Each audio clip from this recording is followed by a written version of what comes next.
My husband booked a Hawaii trip for his whole family, but forgot to include me. I found out about the Hawaii trip by accident when my 8-year-old daughter Mia came running into the kitchen asking if she could bring her new swimsuit to Hawaii next month. I had no idea what she was talking about until she showed me the group text on her iPad that my husband Steve had included her in about the family vacation he was planning.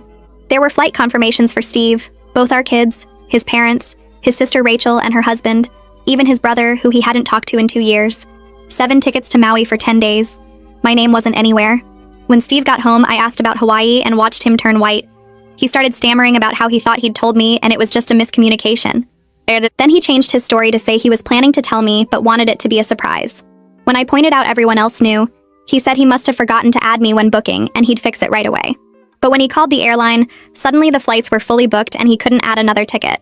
How convenient. His mom called the next day saying how sweet it was that I was letting Steve have special bonding time with the kids and his family. That's when I realized this was deliberate. Steve had told them I was choosing to stay home. Rachel texted asking if I was okay with her taking my spot in the family photos since I wouldn't be there. My husband had literally written me out of our family vacation. The truth came out when Mia mentioned that Daddy said Mommy needed a break from everyone and would enjoy the quiet house. Steve had been telling the kids for weeks that I was too tired for vacation and wanted them to have fun without me. He'd poisoned them against me before I even knew about the trip. When I confronted him again, he finally admitted he thought I'd been too negative lately, and the family deserved a fun trip without my mood bringing everyone down. My mood? I'd been working 60 hours a week at the insurance company while he'd been unemployed for 6 months playing video games. But sure, I was the problem. Fine. If Steve wanted a vacation without me, I'd make sure he got exactly that. First, I called my boss and put in for the same 10 days off.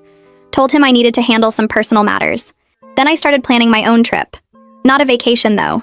Something much better. See, Steve seemed to forget that I handled all our finances since he couldn't even remember to pay his credit card on time. He also forgot that his parents' house, where they'd stay before flying out, was actually partially in my name since we'd co-signed to help them refinance. And he definitely forgot that I knew about his little gambling problem that he'd hidden from his family for years. The week before their trip, I started preparing. I canceled the hotel reservation in Maui and rebooked it for just 2 nights instead of 10. But I made sure the confirmation still showed 10 nights. I also called the car rental company and downsized their minivan to the smallest compact they had. 7 people's luggage in a Corolla would be interesting. Then I started the real fun. I withdrew our vacation savings, approximately $8,000, and put it in a separate account that only I could access. When Steve's card inevitably declined in Hawaii, he'd have to explain to his family why we suddenly had no money. But that wasn't enough. I wanted Steve to truly experience what it was like to be excluded. So I invited my sister Lisa to stay with me while everyone was gone. We planned our own staycation with spa days, wine tastings, and expensive dinners, all charged to the credit card Steve and I shared. Every charge would send him a notification while he was trying to enjoy his beach time. The day they left, I played the perfect wife. Helped pack, drove them to Steve's parents' house, kissed everyone goodbye. Steve actually looked relieved that I wasn't making a scene. His mom gave me a patronizing hug saying she hoped I'd enjoy my rest.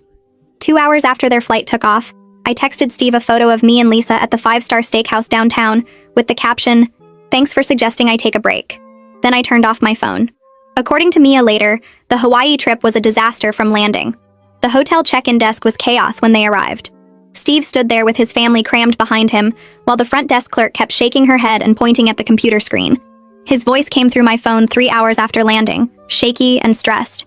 The hotel only had them down for 2 nights, not 10, and every other place was completely booked because it was peak tourist season. I sat at the steakhouse with Lisa, my wine glass half empty, and listened to him explain the problem like I might somehow fix it. I told him that sounded really terrible, and I hoped he figured it out. Then I hung up and waved the waiter over to order the chocolate lava cake that cost $18. Lisa raised her eyebrows at me but didn't say anything. She just lifted her own wine glass and we clinked them together. The next morning we drove to the spa downtown, the fancy one I'd walked past 100 times but never went inside because it seemed too expensive. The receptionist handed us robes and slippers and showed us to the relaxation room where we waited for our appointments. I got the full package with a massage, facial, seaweed body wrap, and something called a hot stone treatment. Every service got charged to the credit card, and I knew Steve's phone would buzz with each notification. Lisa got the same treatments, and we spent 4 hours being pampered while soft music played and people brought us cucumber water and warm towels. I kept picturing Steve in Hawaii trying to explain to his parents why money was suddenly tight. The massage therapist worked on my shoulders, and I realized how tense I'd been carrying everything for months. When we finally left the spa, my skin felt soft and my muscles felt loose, and I'd spent more than our usual monthly grocery budget. I didn't feel guilty at all. Steve called again while Lisa and I were getting ready for dinner. His voice sounded different this time, higher and more frantic. His credit card got declined at a restaurant where they'd taken everyone for dinner. Theodore and Lillian had to cover the bill for all 7 people, and I could hear Lillian's sharp voice cutting through the background noise, demanding to know what was happening with our finances. Steve asked if something was wrong with the bank, if maybe there was fraud on our account. I let him talk himself in circles for a minute before I said the bank was fine and hung up. Lisa looked at me from across the hotel room where we were staying instead of at home, because why not make it a real vacation? She asked if I was sure about all this. I told her Steve was sure about leaving me out of a family trip and lying to our kids about it. He called 10 more times over the next few hours. I ignored the first 9. On the 10th call, I finally answered and kept my voice calm and steady. I explained that I'd moved our vacation savings into a separate account since he'd planned a vacation without including me in it. Steve started yelling immediately, his words tumbling over each other about how I was ruining everything and being vindictive and punishing the kids for something he did. I waited until he stopped to breathe and then reminded him that he told everyone I was too negative and needed a break from them. He told his own children that their mother didn't want to be with them. His parents thought I was choosing to stay home. He'd written an entire story about me without bothering to check if any of it was true. The line went quiet for a second, and then Steve hung up on me. My phone rang again 20 minutes later with a video call from Mia. Her face filled the screen, red and blotchy from crying. She was squeezed into a corner of what looked like a tiny hotel room with people moving around behind her. Caden kept hitting her arm trying to get into the camera frame, and she pushed him away while crying harder. Everyone was crammed into one room because that was all the hotel had available, and nobody was having fun, and Daddy kept fighting with Grandma about money, and why wasn't I there to make everything better? My chest hurt listening to her voice crack on the last words, but I made myself remember that Steve told her I was too tired to come, that I wanted them to have fun without me. He'd planted those ideas in her head for weeks before they left. This whole mess was his creation, not mine. I told Mia I loved her and I'd talk to her tomorrow, then ended the call before I could change my mind about any of this. Lisa brought up the money situation over breakfast the next morning. We were sitting in a cafe eating overpriced pastries and fancy coffee drinks. She said maybe I'd made my point and should send enough money, so the kids could at least enjoy some of the vacation. I stabbed my fork into my croissant and told her I wasn't ready to let Steve off the hook. We went back and forth about it, her voice getting sharper each time she pointed out that Mia and Caden were suffering too. I reminded her she'd supported this plan when I first explained it. She said she supported making Steve face consequences, not making my kids miserable in Hawaii. The argument ended when I threw down money for the bill and walked out of the cafe. She followed me to the car, but we didn't talk much the rest of the day. Theodore called my phone that afternoon, and his voice had that cold, formal tone he used when he was disappointed in someone. He said Steve had explained the whole situation to him, how I was holding their vacation hostage over a simple misunderstanding. Theodore launched into a lecture about family unity and the importance of forgiveness, and how marriage required compromise from both people. He talked about how Steve was trying his best, and I needed to be more understanding of the pressure he was under. Not once did Theodore mention that his son deliberately excluded me and then lied about it to everyone. Not once did he acknowledge that Steve had poisoned my own children against me. I listened to the whole speech and then told Theodore I needed to go and hung up while he was still talking. I pulled up our credit card statement online and scrolled through the charges from Hawaii. The cramped hotel room cost more per night than the original booking, because it was last minute. Restaurant meals for 7 people kept appearing with Theodore's and Lillian's names on the charges since Steve's card wouldn't work. 3 separate attempts to upgrade the rental car from the compact to something bigger, all declined. I pictured them trying to fit 7 people and all their luggage into that tiny car, driving around Maui with everyone crammed together and miserable. Part of me felt satisfied seeing the proof of Steve's disaster. Another part of me felt sick knowing my kids were part of that disaster. My phone buzzed with a long text message from Janelle. She called me selfish and cruel for ruining everyone's vacation, especially the kids' first trip to Hawaii. According to her, Steve was just trying to give his family a nice experience, and I was punishing everyone because of my control issues and negative attitude. She wrote 3 paragraphs about how I was being unreasonable and vindictive, how I was damaging my relationship with my children, how I was showing my true colors to the whole family. She ended by saying they all felt sorry for Steve having to deal with me. I read the message twice, my hands shaking harder each time. Lisa found me in the bathroom 10 minutes later, sitting on the floor with tears running down my face. She didn't say anything at first, just sat down next to me and pulled me against her shoulder. I told her hearing about how miserable my kids were in Hawaii hurt worse than I'd expected. She rubbed my back and said, Steve definitely deserved consequences for what he did, but maybe I needed to think about what I actually wanted from this whole situation. Did I want Steve to suffer? Or did I want my marriage and family to survive this? Because right now, I was getting the first thing but destroying any chance at the second. I sat on the bathroom floor until my legs got numb and my back hurt from leaning against the cold tile. Lisa helped me stand up and we went back to the living room where she made me drink a glass of water and eat some crackers even though I said I wasn't hungry. She asked if I wanted to talk about what I was feeling, and I told her I didn't know what I was feeling anymore. Mad at Steve, guilty about the kids, confused about whether I'd gone too far, worried that I'd broken something in my family that couldn't be fixed. My phone buzzed on the coffee table around midnight. I picked it up and saw a voice message from Steve that was 7 minutes long. Lisa watched me stare at the notification for a full minute before she asked if I was going to listen to it. I pressed play and put it on speaker. Steve's voice came through rough and tired like he'd been crying for hours. He said he was recording this at 2 a.m. Hawaii time, and everyone else was finally asleep in their cramped hotel room. He started by saying he was wrong about everything, and he'd been lying to himself about why he excluded me from the trip. The unemployment thing had destroyed him more than he'd admitted to anyone, including himself. He felt worthless and small, and like he was failing as a husband and father every single day. Planning the Hawaii trip with his parents' money and credit card points had been his way of trying to feel important again, like he could still provide something big and special for his family. But instead of including me and being honest about his feelings, he'd convinced himself I was the problem, and the family would be better off without my negativity bringing everyone down. He admitted he'd poisoned the kids against me by telling them I didn't want to come because I was tired of them. He said hearing Mia cry about how cramped and miserable everyone was had made him realize what he'd done to our family. He'd excluded his wife, lied to his parents and siblings, manipulated his own children, and ruined what should have been an amazing vacation because he was too proud and ashamed to admit he was struggling. His voice broke completely when he said he understood if I couldn't forgive him, and he deserved whatever I decided to do next. The message ended with him saying he loved me, and he was so sorry for everything. I sat there staring at my phone after the message finished.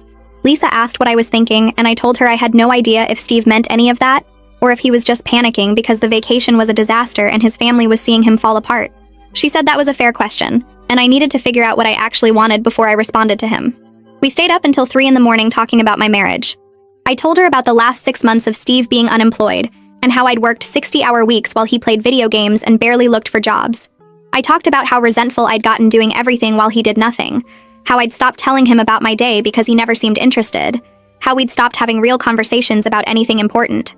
Lisa listened and asked if I'd ever told Steve I was at my breaking point before all this happened. I realized I hadn't, because I'd been too busy being angry and working all the time to actually sit down and have an honest conversation with him.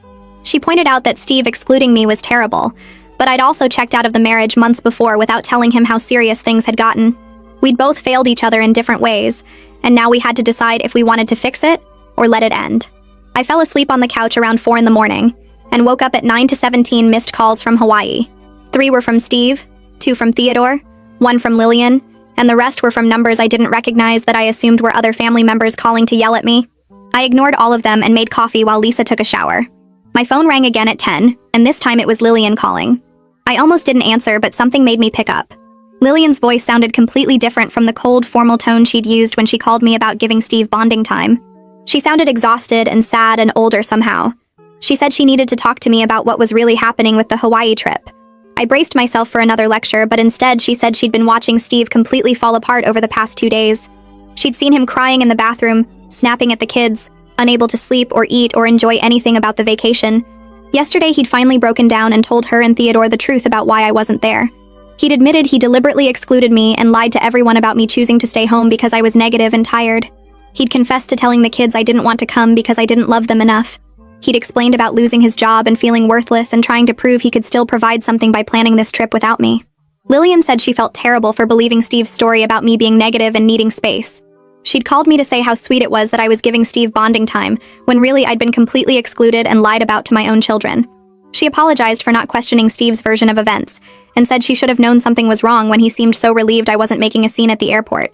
She asked if there was any way to fix this mess, or if Steve had destroyed our marriage completely. I told her I didn't know yet, and I needed time to figure out what I wanted. She said she understood, and she hoped we could work things out, because she could see how much Steve loved me, even though he'd made terrible choices. We hung up, and I felt even more confused than before.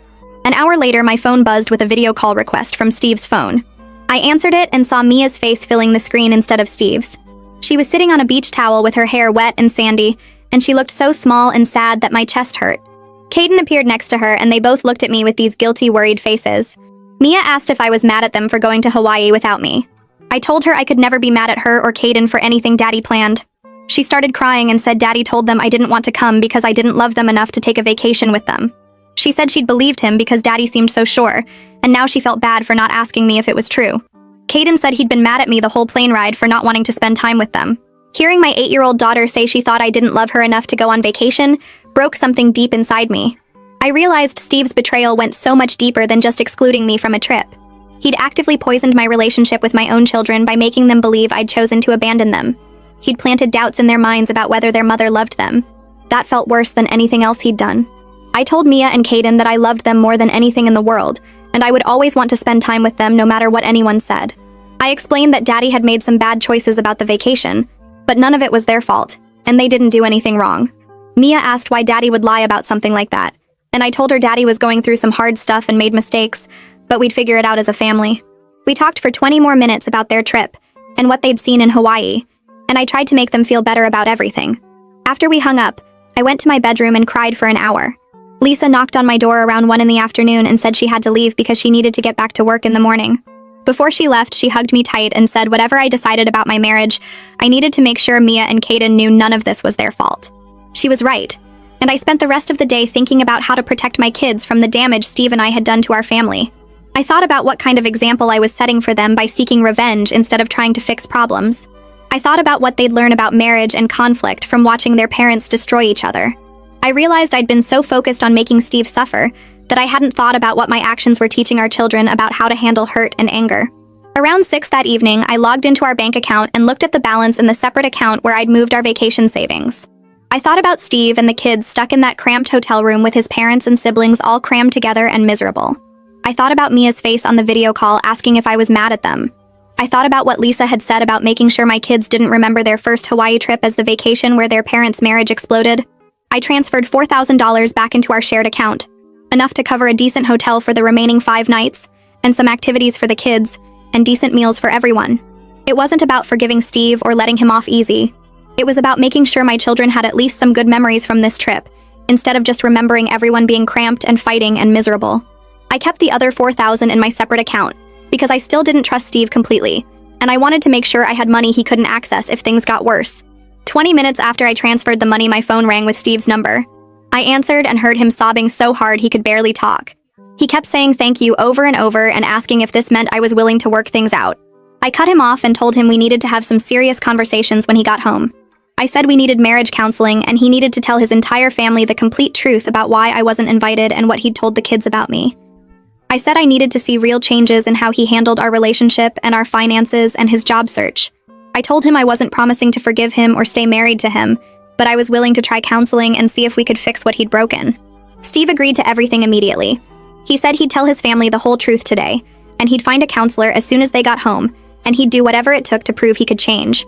I wondered if he actually meant it, or if he was just saying what I wanted to hear because he was desperate and embarrassed. I told him I'd talk to him when he got home and hung up before he could say anything else. 2 hours later, Steve texted me that he'd moved the family to a better hotel with actual rooms for everyone, and they were going to try to salvage the last few days of the trip. He sent photos of Mia and Caden finally smiling at the beach building sandcastles and playing in the waves. They looked happy and relaxed for the first time since they'd left, and I felt relieved that at least they'd have some good memories from Hawaii. My phone buzzed with a text from Janelle that was much shorter than her previous angry message. She said Steve had confessed everything to the whole family, and they were all shocked he'd lied so much about the situation. She apologized for calling me selfish and cruel without knowing the full story. The apology felt more like something she had to send, because Steve told her to, rather than something she actually meant, but I appreciated it anyway. I spent the next 4 days working normal hours for the first time in months. I left the office at 5 instead of 8 or 9, and I didn't check my email after dinner. I went to the gym and met a friend for coffee and cleaned out my closet, and did all the things I never had time for when I was working 60-hour weeks. I thought a lot about what I actually wanted from my life and my marriage. I realized I'd been so busy being the responsible one and resenting Steve's unemployment that I'd never told him how close I was to my breaking point before any of this happened. I'd let the resentment build up for months without having honest conversations about how overwhelmed and angry I felt. Steve excluding me was terrible and unforgivable in a lot of ways, but I'd also failed to communicate how serious our problems were before they exploded. We'd both made mistakes, and now we had to decide if we wanted to fix them or give up. The day Steve and the kids were supposed to come home, I cleaned the whole house and made their favorite dinner and tried to prepare myself for whatever happened next. I heard the car pull into the driveway at 6 and my stomach twisted into knots. The front door opened and Mia ran inside first. She dropped her backpack and ran straight to me crying and saying she was sorry for believing Daddy when he said I didn't want to come. I picked her up even though she was getting too big for me to carry easily and held her tight against my chest. I told her I would always want to be with her no matter what anyone said, and she didn't have anything to apologize for. Caden hugged my legs, and Steve stood in the doorway with all the luggage looking tired and scared and uncertain. The atmosphere felt awkward and tense, like we were all walking on broken glass, trying not to make things worse. I put the kids to bed early that night and came back downstairs to find Steve sitting at the kitchen table with his hands folded in front of him. He looked up when I walked in, and I could see he'd been crying. I sat down across from him and waited for him to start talking. He took a deep breath and told me he'd been struggling with depression ever since he lost his job 6 months ago. He said every morning he woke up feeling worthless because he couldn't provide for his family anymore. He explained that he'd been using credit card points he'd saved up for years, plus money his parents offered to contribute to plan the Hawaii trip, because he wanted to feel important again. He wanted to prove he could still do something big and meaningful for his family even though he wasn't working. I listened without interrupting while he talked about feeling like a failure every time I left for work, and he stayed home playing video games. He admitted the trip planning made him feel competent and necessary for the first time in months. Then he looked at me and said, excluding me was the worst thing he'd ever done to anyone. He said lying to the kids about why I wasn't coming was unforgivable, and he understood if I couldn't get past it. I told him I understood what it felt like to struggle and feel worthless, but that didn't excuse what he did to me. I said he excluded me from my own family and turned our children against me, and I didn't know if our marriage could survive that kind of betrayal. He nodded and said he'd do anything to fix this, but he knew it might be too late. We sat there in silence for a long time before I finally went upstairs to bed alone. The following week, we had our first marriage counseling appointment with a woman named Dr. Patterson who came highly recommended. I expected her to take my side immediately when I explained what Steve had done, but instead she asked us both hard questions about how we communicate and handle conflict. She pointed out that Steve's betrayal was massive and had caused real damage to our family, but my revenge had also hurt our kids. She said Mia and Caden spent days in Hawaii watching their parents' marriage fall apart in real time, and that wasn't fair to them. She asked me why I hadn't told Steve how overwhelmed and angry I was feeling before everything exploded. I admitted I'd been so focused on being the responsible one and keeping everything together that I never actually said how close I was to my breaking point. Dr. Patterson told Steve he needed to take responsibility for his depression and job loss instead of hiding from it through elaborate vacation planning. She told me I needed to communicate my needs clearly instead of letting resentment build up until I wanted revenge. By the end of the session, we were both exhausted and neither of us felt vindicated. Dr. Patterson scheduled us for weekly appointments and told us we had a lot of work to do if we wanted to save our marriage. 2 weeks later, Steve got a call from a company where he'd interviewed 4 months ago. They were offering him a position with good pay and benefits starting in 2 weeks. He hung up the phone and just stared at me like he couldn't believe it was real. I could see he was nervous about whether I'd believe he was actually changing, or if I thought this was just another temporary fix. Honestly, I wasn't sure what I believed yet. The job offer was great news, but it didn't erase what happened in Hawaii, or fix the broken trust between us. I told him I was glad he'd be working again and contributing financially, but we still had months of counseling ahead of us. He nodded and said he understood he had to prove himself over time, and not just with one job offer. I agreed to keep going to counseling and see if we could rebuild something real, instead of just going back to how things were before. He accepted the job that afternoon, and I felt a tiny bit of hope for the first time since I found out about the Hawaii trip. 3 months later, our life looked completely different. Steve was working full-time at his new job and actually seemed to enjoy it. He came home at reasonable hours and helped with dinner and homework without me having to ask. We were both in individual therapy plus our weekly couples counseling with Dr. Patterson. The biggest change was how we talked to each other now. We had hard conversations about money and responsibilities and feelings instead of letting things build up. We sat down with Mia and Caden and explained in ways they could understand that Mommy and Daddy had both made mistakes and hurt each other, but we were working to fix it. Mia asked if we were getting divorced, and I told her honestly that we were trying very hard not to. We started planning a real family vacation for next summer, where everyone were included from the start. Steve showed me the resort options and asked my opinion on everything. Things weren't perfect, and I was still hurt by what he'd done to me. Some days I looked at him and felt angry all over again about being excluded and lied about, but I could also see he was genuinely putting in the work to change. He went to therapy every week and took his antidepressants and showed up for our family in ways he hadn't before. Our marriage had survived, but it wasn't the same marriage anymore. It was built on honesty and accountability now instead of me just holding everything together while he coasted along. I didn't know if we'd make it long term, but for the first time in months, I believed we had a real chance.